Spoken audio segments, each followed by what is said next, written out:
Saludos, amados hermanos. Este es su programa Caminos Inescrutables. En el día de hoy les saludamos en el nombre del Señor, les bendecimos y esperamos que puedan estar en sintonía con nosotros en el tema que llevamos, de qué se trata Jesús y para qué vino. Dentro de este título que hemos puesto, esta serie que hemos comenzado ya, tiene que ver exactamente Jesús con el reino. Esa es su predicación, su ministerio.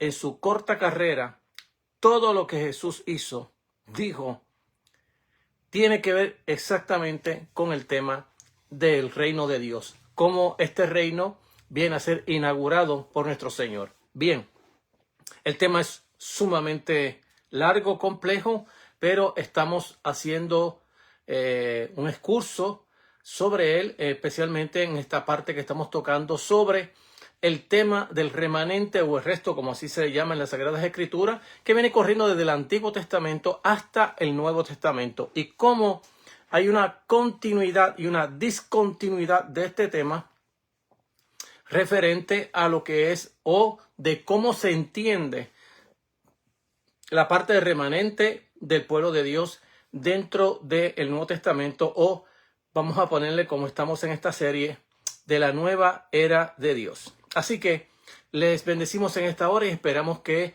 pueda nutrirse con la palabra del Señor. Nuestra intención es llevarla en forma de estudio, llevarla en una continuidad cronológica, y volver nuevamente a las partes de origen para poder explicar otras que tienen que ver. Todos los evangelios sinópticos tienen que ver exactamente con este tema de gran suma importancia para Jesús de Nazaret. ¿De qué se trata él y para qué vino? Es exactamente de lo que tratan exactamente estos evangelios sinópticos, explicándonos exactamente qué fue lo que Jesús vino a hacer. Así que vamos a estar orando en el día de hoy y leyendo los versículos de la palabra del Señor para luego dar un pequeño breve resumen de lo que hablamos la vez pasada, y continuaremos entonces tocando la del día de hoy. Así que oramos. Señor, gracias por tu amor, por tu bendición y la oportunidad que nos das, el privilegio de poder compartir tu palabra. Abre el entendimiento, Señor, de tu pueblo y de aquel que no te conoce, para que pueda conocer la verdad del Señor. Llénanos de tu santa presencia y tu Espíritu Santo siga iluminando, siga dando entendimiento y llevando a muchas vidas al arrepentimiento y a la fe en Cristo Jesús. Amén. Bien, amados, vamos a leer unos versículos de la palabra del Señor en el Evangelio según San Mateo, capítulo 3, del versículo 9 al 12, donde la palabra del Señor lee así como sigue: a la gloria de Dios y bendición de nuestras vidas. Amén. Y no penséis decir entre vosotros: a Abraham tenemos por padre, porque yo os digo que aún de estas piedras Dios puede levantar hijos a Abraham. El hacha está puesta a la raíz de todo árbol, por tanto, todo árbol que no da buen fruto es cortado y echado al fuego. Yo, a la verdad, os bautizo en agua para arrepentimiento, pero el que viene después de mí, cuyo calzado no soy digno de llevar, que es más poderoso que yo, él os bautizará en el Espíritu Santo y fuego. Su aventador está en su mano y limpiará su era. Recogerá su trigo en el granero y quemará la paja en el fuego que nunca se apagará. Dios añada bendición a su santa palabra en cada corazón, en cada vida que escucha la palabra del Señor. Bien, este versículo exactamente va a recoger en síntesis de todo lo que vamos a estar hablando en el día de hoy. En este excurso que estamos hablando en el día de hoy, muchas personas piensan que Jesús, al no entender de qué se trata Jesús y para qué vino, comenzamos a jugar con todos los textos de los evangelios sinópticos, como si estuvieran separados el uno del otro y que nada tuviera que ver con la vida de Jesús o con el ministerio de Jesús. Todo lo contrario. En las Sagradas Escrituras, en los 3 evangelistas sinópticos, lo que vamos a encontrar exactamente es todo lo que Jesús enseñó, dijo e hizo tiene que ver con el reino de Dios que Él está inaugurando, y que dentro de este reino van a haber muchos detalles que vamos a estar tocando, porque hay que explicar estos detalles para entender cómo es que Jesús está entendiendo su mensaje, su predicación, cómo es que los escribas y fariseos no están entendiendo el mensaje que él está trayendo, y por otro lado, cómo el pueblo de Israel, el resto del pueblo, está recibiendo ese mensaje. Entonces, en el día de hoy vamos a estar enseñando o explicando de lo que Juan está hablando acerca del remanente. A veces hay algunas personas que le llaman el residuo o el resto del pueblo de Israel.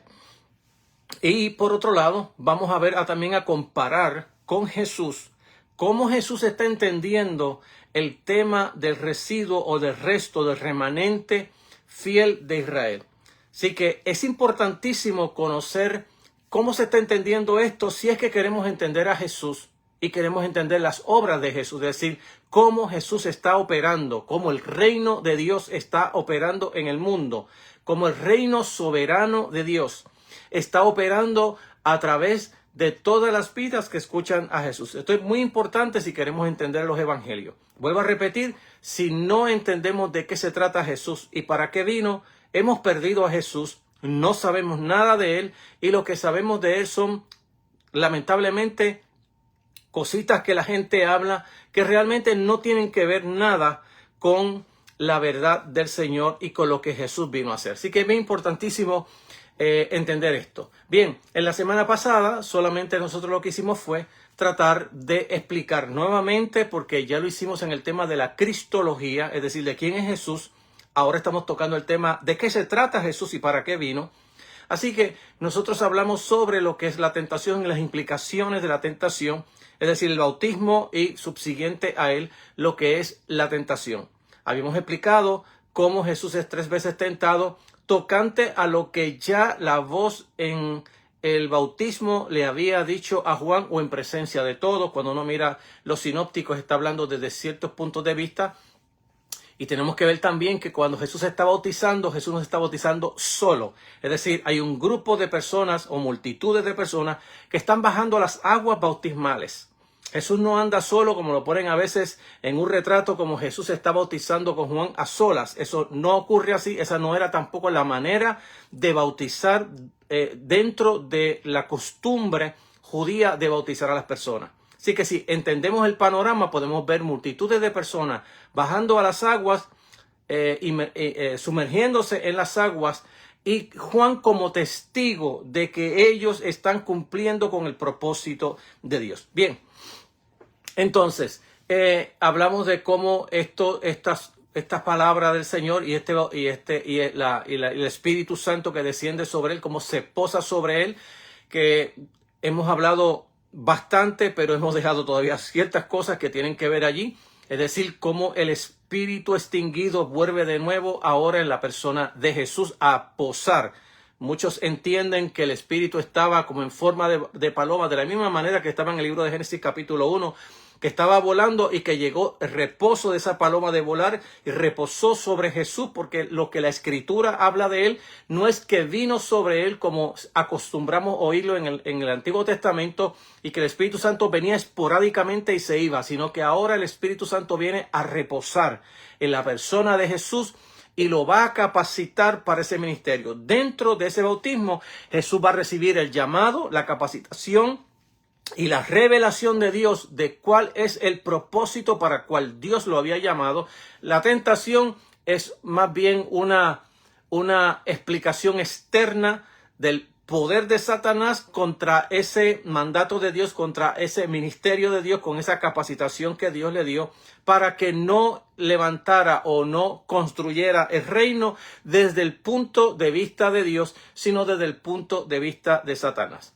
Entonces, ahora vamos a estar tocando sobre Juan y el resto, o Juan, o el residuo o remanente, es decir, cómo Juan entendía lo que se entendía dentro del Antiguo Testamento como el remanente, que muchas veces le llaman el remanente fiel.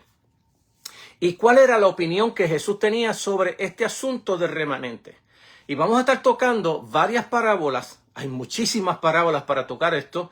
Vamos a estar tocando varias parábolas porque las parábolas nos están ilustrando, nos están dando una verdad terrenal o una verdad espiritual, dándonos ejemplo de la vida cotidiana del pueblo judío del tiempo de Jesús. Cuando Jesús estaba hablando en parábolas, todo el mundo lo estaba entendiendo bastante claro, por la sencilla razón, cuando leemos las parábolas vamos a ver que se pican los fariseos, es decir, comienzan a protestar contra la parábola. Eso significa que la parábola era entendible para el tiempo de Jesús. El problema que tenemos en el día de hoy es que muchos predicadores, cuando comienzan a hablar de parábola, comienzan a cambiar el género literario parabólico y comienzan a usar un género alegórico que son contrarios al que el Espíritu Santo reveló para traer el mensaje de la palabra del Señor.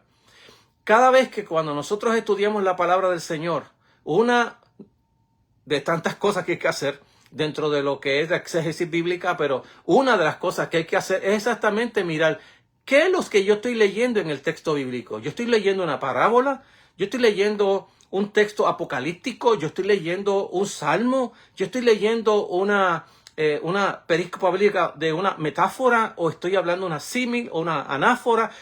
Sea cual sea el género, tenemos que interpretar el género tal y como éste se ha revelado en la palabra del Señor. De lo contrario, estaremos haciendo de la parábola unas cosas que no debemos de hacer, porque según nosotros hemos estudiado, la parábola tiene solamente una interpretación. No tiene 3, ni 4, ni 5, y mucho menos 20 ni 30. Así que cuando leemos las parábolas tienen que ver con el reino de Dios.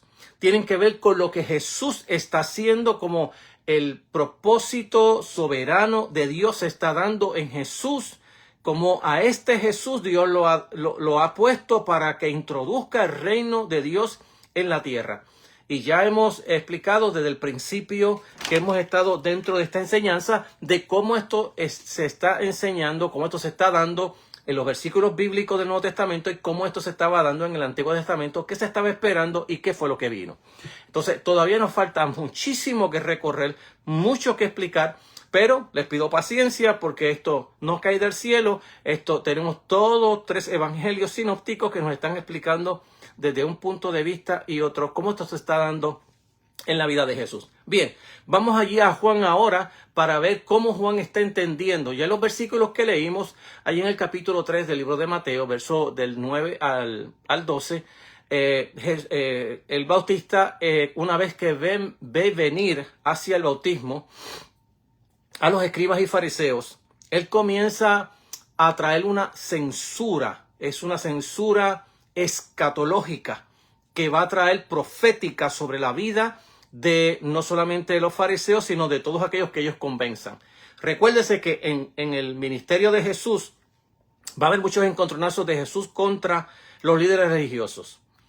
Pero en varias ocasiones Jesús va a decir que ellos le están cerrando las puertas de los cielos o del reino a la gente que vienen a entrar y que no están entrando ellos, ni tampoco dejan de entrar a los que quieren entrar. Entonces es importante la maldad que está ocurriendo en la vida de estas personas, pero a la misma vez ellos piensan que ellos son el residuo, que ellos son el remanente de Dios. Entonces es importante que Juan está diciendo en el verso 9, no pensáis decir en vuestros corazones, Abraham tenemos por padre, porque yo os digo que aún de estas piedras puede Dios levantar hijos a Abraham. Recuérdese que en el proceso Jesús también va a estar de acuerdo a lo que Juan está profetizando, porque esto es una profecía escatológica que tiene que ver con el tiempo escatológico.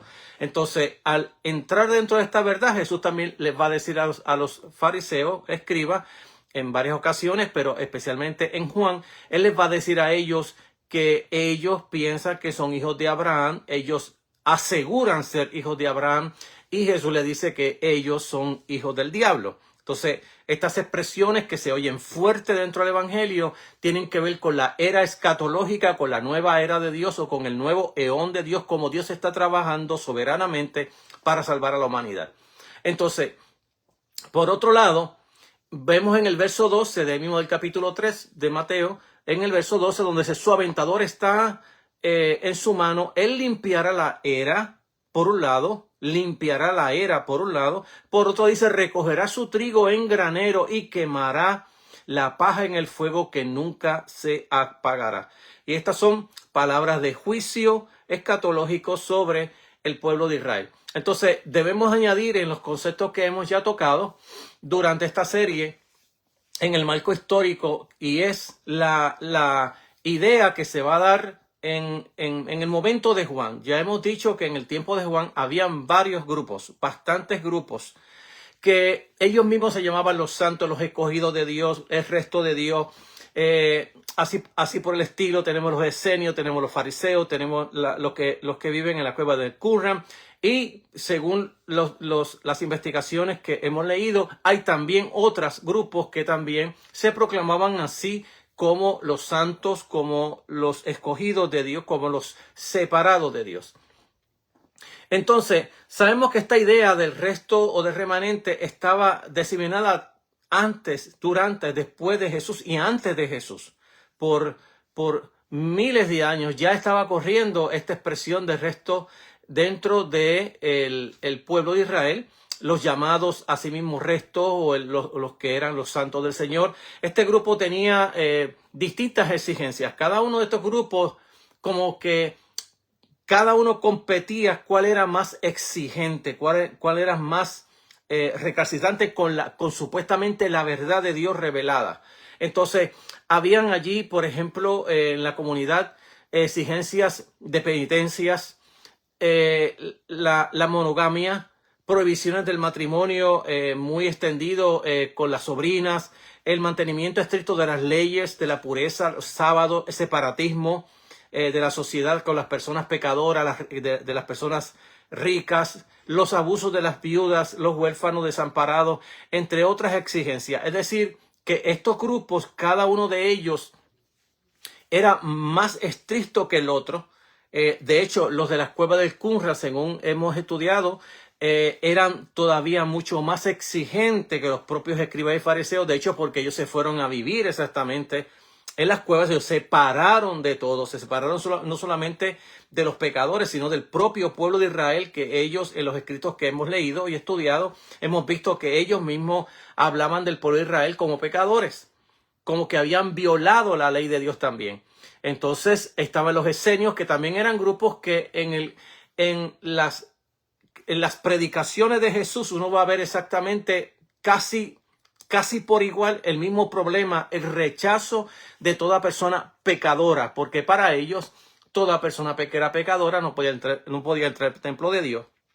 Una persona que estaba enfermo, paralítico, cojo, sordos, mudos, no tenían entrada en el templo de Dios, no podían ir al templo a adorar a Dios. Entonces se le prohibía, porque dentro, como ya he explicado otras veces, dentro de estas comunidades, si una persona estaba enferma, era porque Dios había castigado a esta persona. Si Dios había castigado a esta persona, yo no tenía por qué tener misericordia del pecador, porque ya Dios lo tenía con la mano en el cuello. Entonces, si Dios, que es misericordioso, no tiene misericordia con él, entonces yo menos, porque soy humano.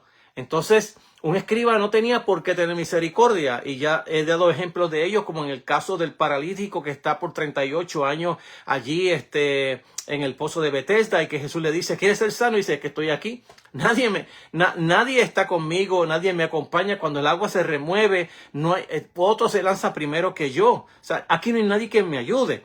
Y lo vamos a ver también en cada uno de los asuntos, cuando el caso del ciego de nacimiento, hay tantos ejemplos en la Sagrada Escritura donde vamos a ver ese desprecio sobre las personas que están con ciertas discapacidades, enfermedades, etcétera, que no pueden entrar a adorar a Dios, no son parte, según el pueblo, de estos restos o de este remanente, que no son parte del pueblo de Dios. Punto. Están fuera de ser el pueblo del Señor. Entonces, entre los fundadores de estas comunidades surge también un solitario. En este caso, Juan el Bautista anuncia el juicio de la cólera de Dios, del juicio de Dios. Combate la idea muy extendida ya de la elección, capítulo 3, verso 9, que ya leí. Destruye la confianza de las primicias raciales o religiosas, e incita al bautismo a los que estén dispuestos a hacer penitencia. Es decir, que Juan rompe con este tipo de que yo estoy consagrado, yo soy el recto, yo soy de los santos, y Juan lo que trata de decir aquí, todo el mundo es pecador. Recuérdese que uno de los problemas que tiene Juan con Jesús es que le quiere impedir a Jesús entrar a las aguas. Y Jesús le dice, nos conviene que cumplamos toda justicia. Y él entonces deja que Jesús baje a las aguas porque no quería. Entonces, cuando Juan está predicando, Juan está bajo la premisa bíblica de su llamamiento, de que su llamamiento es preparar el corazón del pueblo de Israel hacia el reino que Dios va a establecer en la persona de Jesús. Por lo tanto, él está diciendo que todo el mundo es pecador y que todo el mundo debe de entrar a las aguas bautismales. Si usted lee, por ejemplo, Lucas capítulo 7, verso 30, se va a dar cuenta que la Biblia dice que cuando la gente comenzó a escuchar a Juan el Bautista, comenzaron todos a ir a las aguas confesando sus pecados.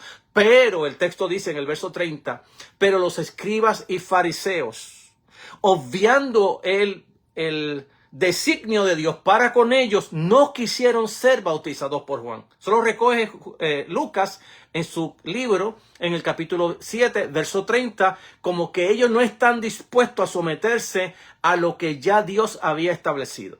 Entonces, pero asimismo van a autojustificarse y autollamarse a sí mismo el remanente o el pueblo de Dios. Entonces, ¿por qué bautizar? Mediante el bautismo va agrupando exactamente Juan el Bautista en este proceso el residuo, el remanente, que escapará del juicio del día del Señor. Recuérdese, ya se lo leí, quiero leérselo de nuevo para que lo tenga en memoria mientras estamos enseñando esto y mientras vayamos a las parábolas. Dice, no penséis decir en vuestros corazones, Abraham tenemos por padre, porque os digo que aún de esta piedra Dios puede levantar hijos a Abraham. Y en el verso 12 va a concluir con esta verdad diciendo que su aventador está en la mano, limpiará la era, recogerá su trigo en graneros, es decir, el trigo es lo que está hablando los que entran a ser parte del remanente o del pueblo de Dios. En la nueva era o en el nuevo eón, entonces, y quemará la paja en el fuego que nunca se apagará. Está hablando de aquellos que rechazan el llamamiento que está haciendo el Bautista y el llamamiento que posteriormente va a ser Jesús. Entonces es importante nosotros mirar esta realidad. Entonces, ¿por qué va a bautizar? Porque mediante por ese bautismo, los que van entrando son los que entrarán en el reino. Los que no van a entrar en el bautismo, que están rechazándolo, no entrarán en ese reino. Entonces, ni el legalismo, ni los ritos exagerados de purificación, ni la ascesis sirve para hacerse miembro de esta nueva comunidad, de esta nueva comunidad que Dios está levantando en la nueva era. Solamente es importante la conversión y confianza en el nuevo eón de Dios, es decir, en la nueva era de Dios, es decir, cuando hablamos de la nueva era, estamos hablando de el tiempo del reino, el tiempo en que Dios está llamando personas para que entren en ese reino. Si añadimos que el grupo de los escribas se llamaba a sí mismo los restantes, los puestos a salvo, los santos, se podrá tener una idea general de hasta qué grado tan decisivo estaba marcado en el pensamiento religioso del ambiente de Jesús por el concepto del asunto del resto y de cómo toda la historia de la religión del judaísmo tardío estuvo determinada por el intento de edificar dentro de la Iglesia Nacional la Iglesia voluntaria del resto santo. Este problema del resto no solamente se va a dar en el tiempo de Juan y Juan va a condenar ese pensamiento de que ellos así mismo se llaman el resto, sino que aquí hay que entrar por el bautismo para ser parte de la comunidad de Dios, del pueblo de Dios. Jesús va a hacer lo mismo, va a hablar sobre ello y este problema lo va a tener la iglesia la iglesia naciente, que tenemos que reconocer que la iglesia cuando comienza como iglesia judía. Más tarde la iglesia va a dominar el gentilicio porque la gente del pueblo gentil, los paganos, comenzaron a hacer mucho más que la iglesia judía, que se centró en Jerusalén y que no quería salir de las 4 paredes de Jerusalén, y que la iglesia gentil pues empezó a ampliarse por todas las partes del mundo, de tal manera que la historia nos dice que luego más tarde desapareció la iglesia judía y lo que se mantuvo fue la iglesia gentil hasta el día de hoy. Entonces, la posición de Jesús tocante al remanente o al resto. La realidad en este concepto es que Jesús se opuso de una manera muy fuerte a todos los intentos de realizar el pensamiento del tema del remanente o del resto. Casi todas las páginas de los 3 primeros evangelios, es decir, los sinópticos, hablan del escándalo, excitación, hostilidad que produjo el que Jesús rechazara las reivindicaciones farisaicas y se consagrara precisamente en aquellos que eran excluidos del movimiento farisaico, es decir, los pecadores, los proscritos, los desterrados, los expatriados, los exiliados, los condenados. Por otra parte, Jesús anunció que la oferta de salvación era para todos, para todos. Cuando Jesús viene predicando, fíjese que la diferencia, y eso lo voy a estar tocando más tarde, la diferencia entre Jesús y Cristo es que cuando Juan y Cristo, o Juan y Jesús, cuando Juan está predicando, Juan viene con el látigo, con un mensaje de condenación, con un mensaje sí de salvación, pero hablando del hacha y del fuego. Cuando Jesús sale predicando, una vez que Juan es encarcelado, Jesús viene diciendo buenas noticias, buenas noticias. El reino de Dios se ha acercado, el tiempo se ha cumplido, el reino de Dios se ha acercado, arrepentíos y creed en el evangelio. Viene totalmente con un mensaje totalmente distinto al mensaje de Juan. Fíjese que contemporáneo, pero una vez que Juan es llevado a la cárcel, ya Jesús comienza saliendo predicando, hablando del nuevo eón, la nueva era de Dios, el tiempo del reino de Dios. Así que esa es la gran diferencia que hay entre los dos. Digo, hay otras más diferencias, pero eso estaré tocando más tarde. Entonces, el sentarse a la mesa, en este caso Jesús, con los recaudadores de impuestos, los pecadores, que significaba que ellos eran perdonados. Una vez que cuando nosotros vemos en las Sagradas Escrituras, especialmente en los sinópticos, el Jesús que se sienta a la mesa. Sentarse a la mesa es una enseñanza que entre nosotros en el día de hoy no tiene ningún valor. El hecho de que yo invite a alguien a comer a mi casa y le estoy dando la bienvenida, pero dentro del tiempo de Jesús, sentarse a la mesa hablaba de perdón, hablaba de recogimiento, de aceptación. Por lo tanto, usted verá ese tema de sentarse a la mesa en lo que más tarde se va a llamar, o dentro de ese sentarse a la mesa se va a llamar, dentro del ministerio de Jesús, el gran banquete. Que luego ese gran banquete Jesús, ya la última semana en la pasión de Jesús, lo que se llama la pasión, la semana de pasión, en esa semana ya Jesús dice, esta es la última cena que tengo y estoy tan deseoso de que esto se dé en el reino de Dios, decir de que es sentarnos todos a la mesa. Tenemos que ver que cuando Jesús, este tema del gran banquete, sentarse a la mesa, del recibimiento, del perdón, de yo te acepto, de que eres bienvenido, es un tema que corren en todos los evangelios, no solamente en los sinópticos, sino también en el libro de Juan. Y que cuando Jesús multiplica los panes y los peces, también dentro de esos 2 milagros, porque fueron 2 ocasiones que Jesús hace eso, en esas 2 ocasiones lo quieren coronar como rey porque están entendiendo escatológicamente que es el gran banquete de sentarse. ¿Ha escuchado usted a un judío decir, ay, bienaventurado aquel que se siente en la mesa con el Señor y coma pan? Pues mire, ese mismo evento escatológico, el gran banquete escatológico, se va a ver también en el libro del Apocalipsis, capítulo 19, el gran banquete de el Cordero de Dios que va a comer en la mesa, en las bodas del Cordero. Todo ello tiene que ver con el mismo tema del gran banquete, del recibimiento, del banquete celestial, que de hecho desde allá cuando usted lee el Salmo 23 ya está uno diciendo, el Señor es mi pastor, nada me faltará, en lugares de delicados pastos me hará descansar, junto a aguas de reposo me pastoreará, y habla de sentarse a la mesa del Señor. Todo esto que viene desde el Antiguo Testamento hasta el libro de Apocalipsis, lo que está hablando exactamente de ese gran momento que comienza con Jesús en el tema de la inauguración del reino de Dios. Entonces, el Jesús sentarse con esta gente que ante la vista de los fariseos, de los esenios o del grupo del Qumran, todos eran personas no aceptables.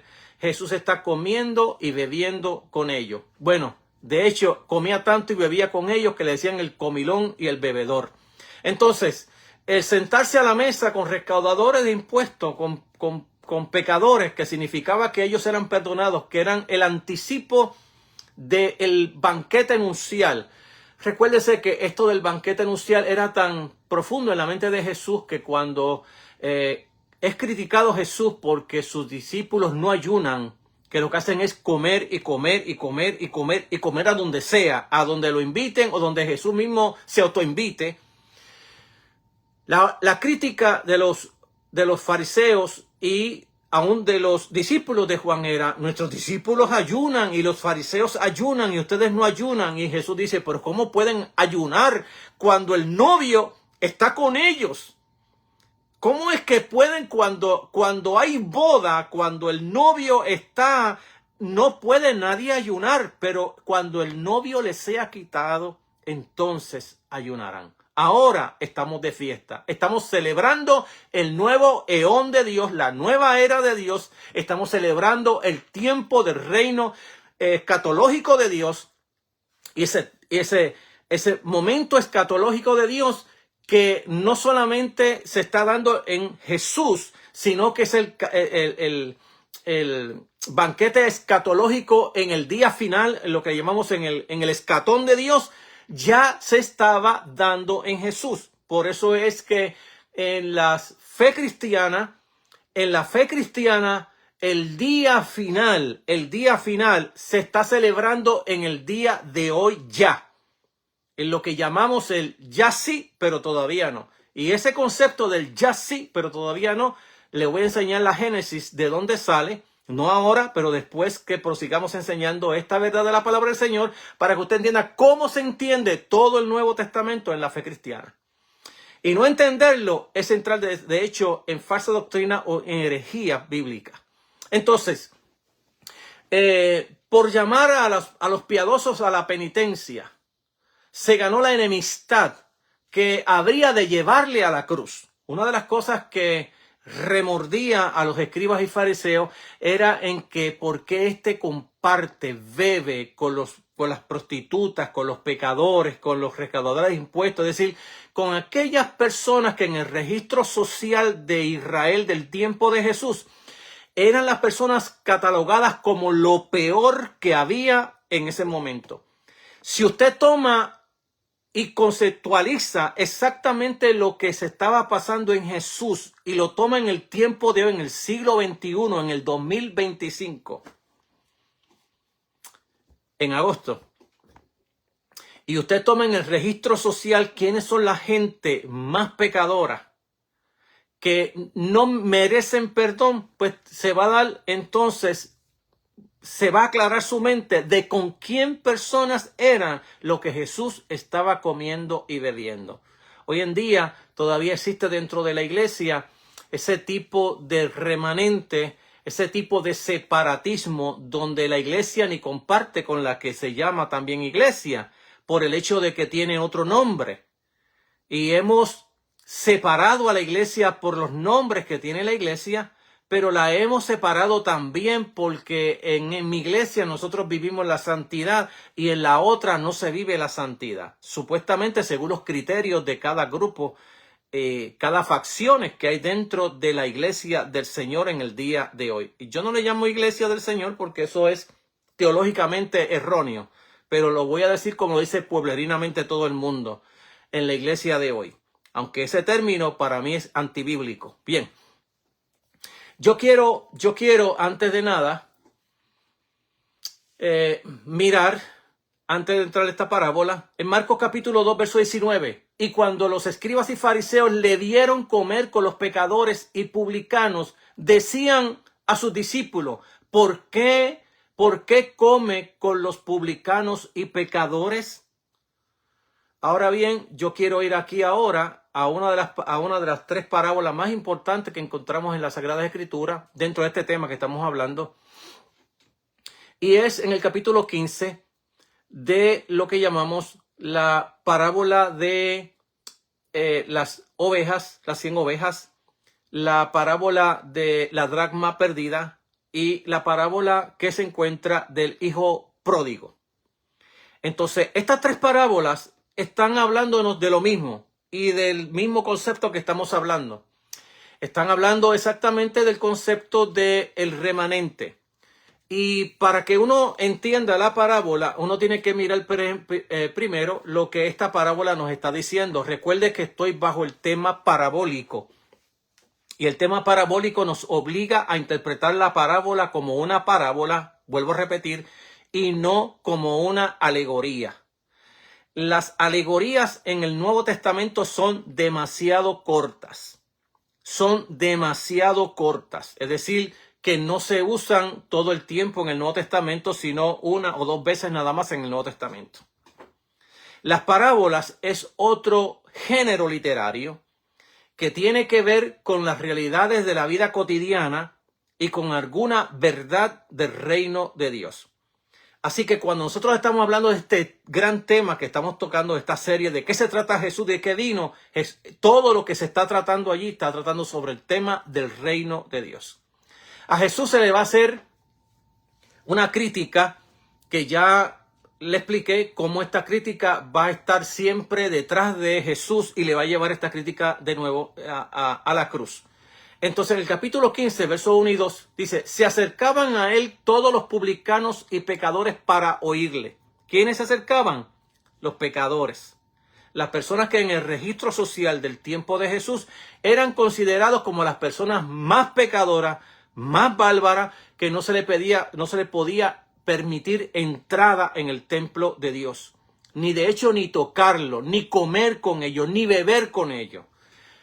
Verso número 2. Y los fariseos y los escribas murmuraban diciendo, este a los pecadores recibe y come con ellos.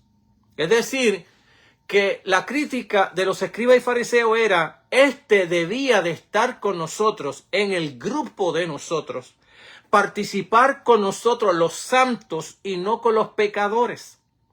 Así que algo que le hervía la sangre a los escribas y fariseos, a todos los grupos separatistas de ese tiempo, era exactamente que Jesús hacía todo lo contrario que este grupo hacía. Entonces, tenemos que ver varias cosas dentro de estas parábolas. Todas tienen que ver con lo mismo, algo que está perdido.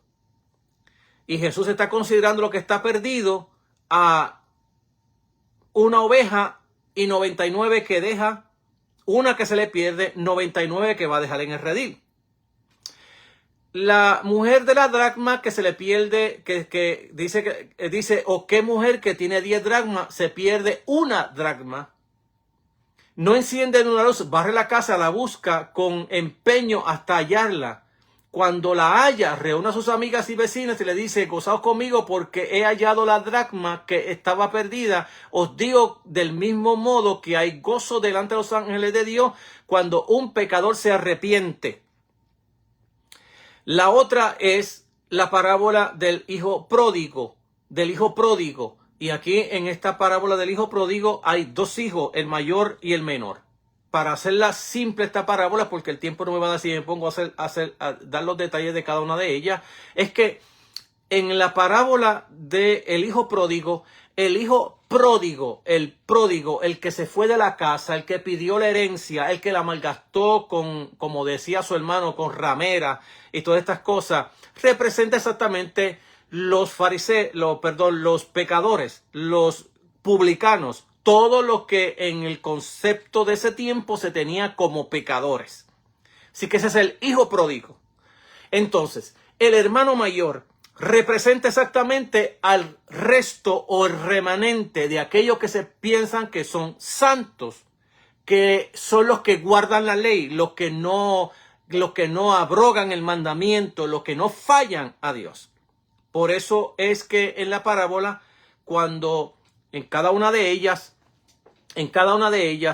está este sentido de el deseo de conquistar, de tener para atrás lo que se me había perdido. Así que en la parábola, el personaje principal en esta parábola, pues es la mujer que está buscando la perdida, la dracma perdida. En el caso del pastor, está buscando la perdida. Deja 99 que no están perdidas en el redil.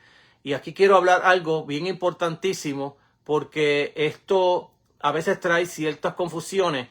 Y es que en el texto de las ovejas dice, entonces él le refirió esta parábola diciendo que un hombre, ¿qué hombre de vosotros si tiene 100 ovejas y se pierde una de ellas, no deja las 99 en el desierto y va tras la que ha perdido hasta hallarla?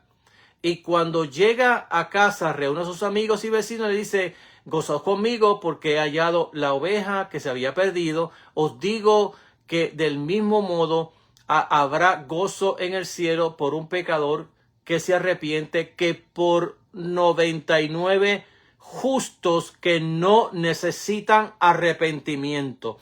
Y aquí en esta parte es donde quiero expresar algo que a muchas personas les traen sus inquietudes. ¿Cómo es posible si yo me mantengo en la iglesia sirviendo al Señor sin apartarme de Él, sin hacer cosas malas, sin robar, sin hacer nada que en la mente de uno está haciendo mala? ¿Cómo es que hay más gozo aquí que conmigo? Bueno, el propósito de la parábola es una crítica. Tenemos que ver que a él lo están criticando, pero él está haciendo otra crítica contra exactamente el asunto de la falta de arrepentimiento. Es decir, los fariseos, escribas y fariseos, sacerdotes, para ellos no necesitaban arrepentimiento. Ya les dije que en el capítulo 7, verso 30 de Lucas, recoge el texto diciendo que los escribas y los fariseos, no queriéndose a ajustar al propósito de Dios, no se quisieron bautizar por Juan. ¿Por qué? Porque si ellos son el resto, si ellos son los santos, ¿necesito yo arrepentimiento? No. Entonces, el gran problema de los escribas y fariseos y del resto de aquellos que pensaban que no tenían pecado, para eso es esta parábola. Para decir, me voy detrás de una que entiende que se tiene que arrepentir, que ha cometido pecado, y detrás de esa me voy y voy a dejar 99 que no necesitan arrepentimiento. Y hay más gozo en el reino de Dios por un pecador que se arrepiente que por 99 que no necesitan arrepentimiento. Bueno, pues este concepto no solamente lo hubo en el tiempo de Jesús, lo hay hoy todavía en la iglesia. Yo me asombro cuando yo veo la liturgia. Yo soy, como he dicho otras veces, yo vengo de tradición pentecostal. Aunque he dicho que soy una clase de pentecostal de los que no estoy de acuerdo a muchas cosas de los pentecostales, pero yo soy de tradición pentecostal. Nací así, me criaron así, con padres así, hasta el día de hoy soy así. Aunque critico mi fe, porque una de las cosas que uno tiene que hacer es criticar las verdades que uno ve y que no son bíblicas, punto y se acabó. Bueno, pues una de las cosas que yo me asombro ver en los cultos pentecostales es exactamente en que nunca en una liturgia, en el culto de la casa del Señor, se levanta el pastor a decir, hermano, vamos a estar todos puestos en pies. En esta hora vamos a confesar nuestros pecados. De hecho, yo he hecho la prueba. Yo he ido a iglesias y le he dicho, hermanos, ¿cuántos aquí creen que son pecadores? Nadie me levanta la mano, ni el pastor, ni nadie de la iglesia, porque nosotros tenemos una teología media enredada donde pensamos que justificación significa que yo no tengo pecado. Bueno, en la teología de Pablo, con el libro de Romanos, Pablo va a tomar Romanos 1, 2 y 3 para explicar el tema de la justificación. La primera dice, todos los gentiles cayeron en pecado. Ellos tenían la revelación de la naturaleza, pero ellos cambiaron la gloria de Dios por la mentira, así que cayeron en pecado. Los judíos tenían también la revelación de Dios especial, tenían el mandamiento de Dios y ellos también, el mandamiento decía, no matarás, ellos mataban, no adulterarás, adulteraban, también ellos pecaron. Cierren el capítulo 3 diciendo, por cuanto todos pecaron. De hecho, él cita un salmo antes de decir esas palabras y dice, no hay justo ni uno. En el verso 23, 3:23, él dice, por cuanto todos pecaron, todos están destituidos de la gloria de Dios. Pablo da por sentado que tanto gentiles como judíos, todos han pecado y que por eso todos necesitan a Cristo. El tema del bautista es exactamente el mismo. Todos tienen que entrar por el bautismo porque todos son constituidos pecadores. ¿Qué están diciendo los fariseos? ¿Qué están diciendo los escribas? No, nosotros no somos pecadores. Nosotros somos santos. Nos hemos guardado para Dios. Estamos guardando la ley de Dios. Es más, tenemos tanta purificación que cada vez que una paja me cae, yo me baño. Y me doy un bautismo porque hay que estar separado de todas las cosas y todas las cosas que me puedan contaminar. Entonces, cuando Jesús está hablando en esta parábola de que hay 99 que no necesitan arrepentimiento y que de esas 99 yo no tengo ningún gozo, pero el gozo lo tengo por un perdido, es porque lamentablemente la gente piensa que no son pecadores.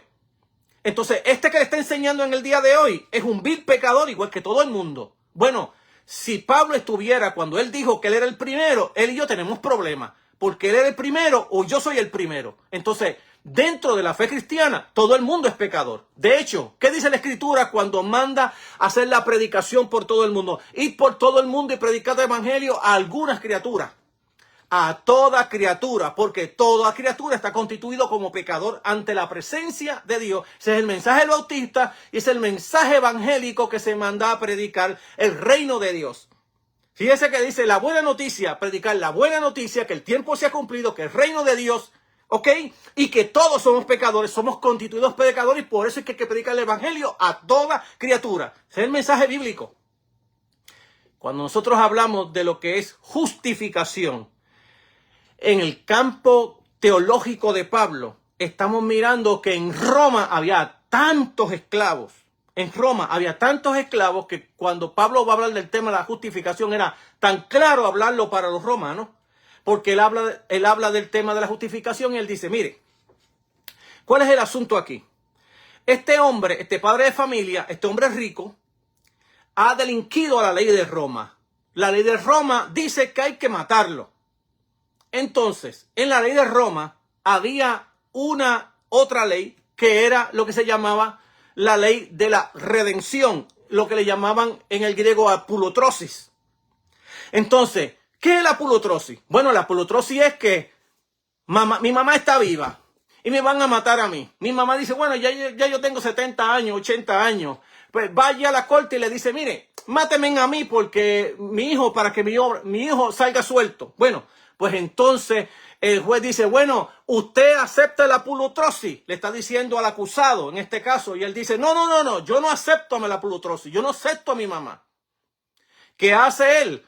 Me busca un esclavo de mi casa y lo pongo ante el juez. El juez encuentra a la apulotrosis y le dice, usted acepta esta apulotrosis para que como redención por su maldad, por su pecado, por su transgresión. Y él dice, sí lo acepto. Al aceptarlo, matan al esclavo y él queda libre. Eso se llama justificación. Se ha justificado un delincuente. Entonces, cuando la Biblia está hablando de justificación, la Biblia no está diciendo que tú eres santo, ni que tú eres justo. Lo que la Biblia está diciendo es que redención se te ha dado a ti. Se te ha justificado. porque alguien murió por ti. En este caso, la apulotrosis es Jesús de Nazaret, quien en la cruz, ya como hemos dicho anteriormente, como en la propia tentación, Satanás le trata de dar un invento a Jesús para que él obvie la cruz. Y él sabe que el tema del reino de Dios no va a ser sin la crucifixión. Por lo tanto, cuando Jesús está diciéndole no a Satanás, apártate de mí, y le cita la palabra de Dios, lo que le está diciendo él es que este es el siervo del Señor que habla el libro de Isaías, capítulo 40 al capítulo 53. Y que luego en el capítulo 53 comienza a decir que le veremos sin atractivo. Le veremos sin atractivo. Comienza a hablar acerca del siervo del Señor que da su vida por el pueblo de Israel. Y que da no solamente por el pueblo de Israel, sino por todo el mundo. Entonces, cuando encontramos el tema de justificación, no quiere decir de ninguna manera que tú eres justo o que yo soy justo. Ni que yo soy santo. Además, Dios no me salva porque yo soy santo.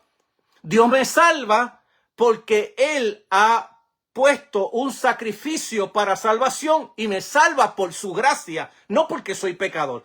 Porque, mire mi hermano, por más consagrado que estemos, tenemos que siempre considerarnos lo que somos, pecadores. Yo no peco porque cometo pecado. Yo peco porque soy pecador. Entonces, si desde que te convertiste no has pecado, mire mi hermanito, ya usted tiene varias alas, con dos vuelas, con dos se tapa las alas y con dos se topa también el cuerpo de vergüenza. Porque en la vida cristiana todos pecamos. Entonces, Dios no me salva porque no peco. Dios me salva por su gracia. Porque por su gracia todos somos salvos. Porque hemos venido a los pies del Señor y Él ha puesto ese sacrificio a Jesús de Nazaret como nuestro apulotrosis, nuestro redentor. Pero no significa que porque me puso como por apulotrosis y me ha redimido, yo no peco. Todos pecamos. Entonces, lo triste que vemos en las iglesias en el día de hoy es que no hay un culto en la iglesia, no hay dentro de la liturgia. Cuando se levanta la mano y el pastor dice, vamos a levantar la mano, aquí todos somos pecadores, vamos a arrepentirnos. No existe. Claro está que en otras denominaciones evangélicas usted va a encontrar un culto exactamente de proclamarse a sí mismo pecador y pedirle perdón al Señor y redención al Señor, porque entienden que son pecadores. Lamentablemente no entendemos las doctrinas del Nuevo Testamento y lo que uno encuentra dentro de la fe cristiana y dentro de las prédicas de los pastores es que se pasan cogiendo todo el Antiguo Testamento y haciendo analogía. Que Abraham iba por allí, que la piedra significa esto. Iba por allá y que el caminar significa lo otro. Y comenzamos a darle significado a cuanta cosa nos hemos inventado. Y después decimos que estamos predicando la palabra de Dios. Pero cuando se toma con ir al Nuevo Testamento y explicar las doctrinas del Nuevo Testamento, que todas ellas van en el folder del reino de Dios. No hay una doctrina que no esté dentro del folder del Nuevo Testamento, es decir, del reino de Dios. Cuando hablamos de la salvación, estamos hablando de un tema que tiene que ver con el reino. Cuando hablamos de la justificación, es un tema que tiene que ver con el reino. Sin el reino, todas estas doctrinas están esparramadas de un lado para otro. Usted no sabe ni el fin, ni el principio, ni el fin. De hecho, nuestra escatología tiene que ver exactamente con el tema del reino, que ha hecho hoy tantos inventos, interpretaciones y las escuelas que nos han inventado con tantas boberías de que mañana viene esto, mañana viene lo otro, que hoy se está cumpliendo una profecía. Todo viene exactamente de invenciones que no tienen nada que ver con el Nuevo Testamento, ni con las palabras de Jesús, ni con las palabras tampoco de Pablo. Son inventos que hemos hecho dentro de la Sagrada Escritura y las tenemos como si fuera palabra de Dios, lo peor. No solamente lo peor, que si tú las criticas te dicen que tú estás errado y tú eres un hereje. Meramente porque ellos piensan que su interpretación es divina. Y piensan que si yo estoy hablando mal de su enseñanza, yo estoy en pecado. Entonces, ninguna interpretación de la Biblia es divina. Es exactamente una interpretación basada en la exégesis bíblica, en la hermenéutica bíblica, tratando de buscar la mejor interpretación del texto sagrado. Pero ninguna interpretación, ni la mía, es divina, es humana y todo tratando de ser lo más estricto, lo más coherente con el texto sagrado. Entonces, por ahí seguimos. En esta parábola vamos a ver este gran problema. El problema de que algo se perdió y algo hay que buscar. En este caso, Jesús está hablando exactamente que su trabajo en el reino de Dios es el reino soberano de Dios que está buscando al pecador, no aquel que dice que no tiene pecado. En este caso se va detrás de una, va a dejar 99 que no necesitan pecado. Va a pasar también con el hijo pródigo. Se va a ir detrás del hijo pródigo, lo va a estar esperándolo. Y dice la Biblia, cuando lo vio de lejos su caminar, de alguna manera u otra los padres conocen cómo caminan sus hijos y desde lejos los pueden identificar. Y cuando lo vio de lejos, corrió hacia él, se echó a su cuello y le besó, esperando que viniera. ¿Qué pasó con el hermano mayor enturunado? En este caso significa los fariseos, los religiosos, los de residuo, los de remanente, que no quería entrar a la fiesta. Había gozo y el mismo problema que Jesús estaba diciéndole a ellos. Aquí hay gozo por un pecador que se arrepiente y ustedes están todos allá murmurando y peleando. Entonces, este hermano mayor no quiere entrar. Sale el padre de la fiesta y le dice, mira, entra que tu hermano se había muerto, ha resucitado, está con nosotros. Y él le dice a su padre que el padre es un mezquino. Le dice, fíjate, tu hijo se apartó. Tu hijo no solamente se apartó, sino que ahora que viene, le matas el mejor becerro, que era el animal más caro en Israel. Y a mí no me has dado un cabro. Es decir, le está diciendo que él ha gastado más dinero por el cabro que por el becerro, que vale mucho más que el cabro. Y entonces dice, a mí no me ha dado ni un cabrito, como diciendo que él es un mezquino. Cuando en la Escritura lo que Dios quería era que ellos se unieran a la compañía de pecadores y que ellos se gozaran con cada pecador que viniera a los pies del Calvario. Entonces, no quiere entrar, se enoja, critica al Padre, que es lo que exactamente los escribas y fariseos están haciendo con Jesús, que él come y bebe con los pecadores. Entonces, este gran problema que tenía el pueblo de Israel en el tiempo de Israel y que tuvo la iglesia al principio de la iglesia, lea solamente las cartas apostólicas y usted se va a encontrar allí exactamente con los mismos problemas, y que tiene la iglesia de hoy en día, lo mismo. Estamos patinando en el mismo cambio de la misma transmisión con el mismo problema y no queremos salir del problema porque hoy estamos peleando quién es más santo, como si la salvación tiene que ver con que yo soy santo y tú no. Cuando la salvación tiene que ver con lo que Jesús hizo y lo que tú has creído, por un lado. Y por otro, que Dios te salva por gracia y no porque no eres pecador. Porque aunque Dios te haya perdonado, sigues siendo pecador.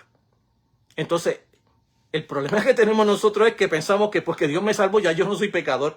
Mire, mi hermanito, usted sigue siendo pecador. Véngase y yo le acompaño en sus sentimientos. Yo también lloro con usted. Yo también cantaré con usted. Todos somos pecadores. Entonces, el problema es que pensamos que ya yo no tengo pecado. Y es donde Jesús está hablando exactamente del hijo pródigo, diciendo a su hermano mayor, mira, ven a la fiesta. Tu hermano se ha perdido y se ha recibido. Se había muerto, ha resucitado. Pues él no quiere celebrar la fiesta, más bien critica al padre por ser un tacaño. Entonces, el gran problema que tiene el pueblo, especialmente aquellos fariseos, y aquellos a los cuales ellos eran maestros y le enseñaban, porque ellos no están dejando entrar al reino. Fíjese que Jesús les dice en una que el reino de Dios será quitado de ellos y se le dará un pueblo que dé fruto para él. Y que Jesús lo critica otra vez y le dice que el reino de Dios será quitado de ellos y dado a un pueblo que reconoce que es pecador, que reconoce que debe entrar al reino, que reconoce que necesita de Jesús.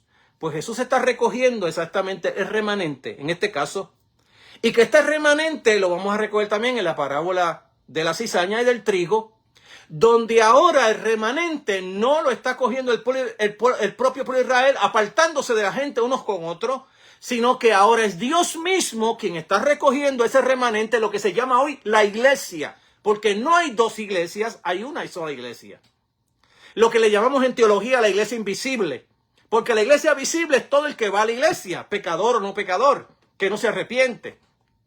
Entonces, cuando hablamos de ese remanente, en el fin, en la cosecha, en el escatón, allí es donde la Biblia dice que Dios mandará a sus ángeles, apartará el trigo de la cizaña. Por eso es que dice, no lo vayas a hacer ahora. No vaya a ser que tratando de sacar la cizaña ahora, saques también el trigo. Entonces, lo que la Biblia está diciendo, que esa separación de quién es o no es, lo va a hacer el Señor en el escatón en el último día. No lo debe hacer nadie. Eso no significa tampoco que un pastor no corrija a la iglesia, que no le enseñe a la iglesia, porque eso es falta del ministerio pastoral. No, eso es enseñado en los apóstoles. Lee las cartas apostólicas, lee las cartas pastorales donde Pablo dice, no hay que poner disciplina, hay que enseñarle a la gente. Sí, eso es verdad. Lo que pasa es que lo que la Biblia está hablando es que al fin y al cabo tú y yo sabemos quién es pueblo de Dios. Si tú has sido bautizado por el Espíritu Santo, y no estoy hablando de hablarle en lengua, estoy hablando del bautismo, es decir, de lo que Jesús dijo, que cuando Él se fuera, Él enviaría al Espíritu Santo a tu vida, a la mía y de todo aquel creyente. Y que eso es constituido dentro de la fe cristiana en el Nuevo Testamento como el bautismo. El bautismo en el cual ahora es sumergido a la iglesia del Señor. Si hoy tú crees y entiendes que has sido bautizado por el Espíritu, que Dios te ha perdonado tus pecados y que tú tienes el Espíritu, una de las cosas que hace Pablo en el capítulo 8 de Romanos es decir, si alguno no tiene el Espíritu de Cristo, no es de él. Creo que la mejor respuesta a la fortaleza de la fe cristiana es saber que tú has sido bautizado en el cuerpo de Cristo y que perteneces al Señor. Pablo va a usar tres metáforas para hablar sobre esa verdad que habita en el corazón del creyente. Ha sido sellado, se le ha dado las primicias y se le ha dado la promesa. En esas tres metáforas, Pablo recoge quiénes son el pueblo de Dios. Yo aquí no me atrevo a decir, tú no eres pueblo de Dios, tú no eres pueblo de Dios, porque el Espíritu de Dios habita en el pueblo que ha sido bautizado por el Espíritu de Dios. Número 1. Número 2, que cada creyente es responsable de dar fruto del Espíritu, que es la evidencia de que soy el pueblo del Señor. Jesús dijo en su oración intercesoria de esta manera. Y él dijo que el mundo me conocerá si vosotros estáis unidos el uno con el otro. Es decir, la unidad del cuerpo de Cristo es parte de lo que se llama el fruto del Espíritu en la vida cristiana. Claro, allá en el libro de Gálatas recoge 9 frutos, pero cuando miras las demás cartas hay más frutos del Espíritu. Es decir, si tú estás dando fruto, tú eres parte del pueblo del Señor. Que tú tienes tus faltas, pues yo tengo un montón. Pues, que tú tienes cosas que, bueno, yo también tengo un montón. Entonces, aquí no hay nadie que pueda decir yo no tengo ninguna, porque todos somos pecadores. Hemos reconocido que somos pecadores. Ese es el pueblo, esa es lo que en el Nuevo Testamento se va a llamar ahora el residuo, el resto, es decir, los santos del Señor. En estas tres parábolas de la dracma, en estas tres parábolas que habla de la dracma, de la oveja perdida y del hijo pródigo, está hablando del mismo problema. Jesús está buscando pecadores. Sí, estoy hablando de pecadores. Que vuelvo a repetir, busque en el registro social, si usted está en Puerto Rico, en Estados Unidos, y vea quién es considerado como las personas más malas. Pues esas personas son las con las que Jesús comía y bebía con ellos. Es probable que usted no quiera comer con el pecador. Usted no quiera vivir, usted no quiera ni comer ni hablar con el sicario. Pero Dios ama al sicario, Dios ama al pecador. Dios ama al prostituto y la prostituta también. Dios ama a todo aquel que peca. A todo aquel. Te guste o no te guste. Bueno, hay más parábolas para hablar sobre esto y enseñarte cómo está operando el reino de Dios en Jesús y cómo sigue operando ese reino en el día de hoy hasta que ese reino sea establecido cuando el Señor regrese a la tierra nuevamente a establecer su reino. Bien, amado, el tiempo se me ha ido como agua. La próxima semana, si Dios así me lo permite, mi salud me lo permite y la gracia del Señor me lo permite, estaremos platicando sobre esta enseñanza del reino de Dios, de qué se trata Jesús y para qué vino.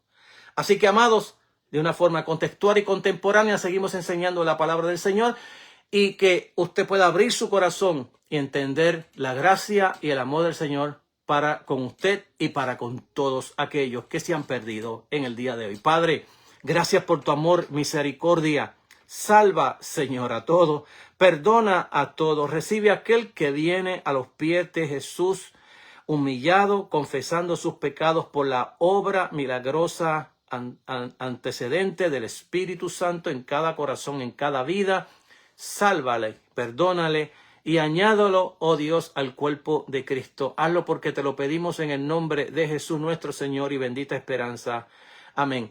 Nos veremos el próximo lunes, si así Dios lo permite. Y la gracia del Señor está con nosotros para que podamos seguir enseñando la palabra del Señor. Dios te bendiga, amado. Hasta la próxima.